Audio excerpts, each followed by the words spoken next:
সুন্দর জিনিসটাকে সবাই দেখে, যখন সুন্দর জিনিসটা অসুন্দর হয়ে যায় তাহলে কারোর কাছে দাম থাকে না। যেরকম আমি এখন আছি মকিমপুর, এই যে মকিমপুর ব্রিজটা কিন্তু প্রচুর ভাইরাল। আর বর্ষাকালে এত মানুষ হয়, এত পরিমাণ, মানে বলে আপনাদেরকে বুঝাইতে পারবো না। আমি এর আগে অনেকগুলো ভিডিও দিচ্ছি আপনাদেরকে, এই ব্রিজে যে কত পরিমাণ মানুষ হয়।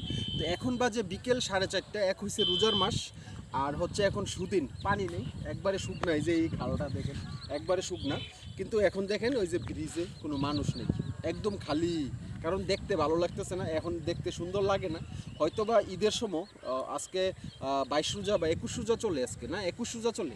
তো 21 রোজা চলে ধরেন আর 8-9 দিন, আর 8-9 দিন পরে আপনারা এখানে দেখবেন যে মানুষের অভাব নেই। আমি ওই ভিডিও দিব আপনাদেরকে। তো ওইটা দেখাইতে আইছি আমি।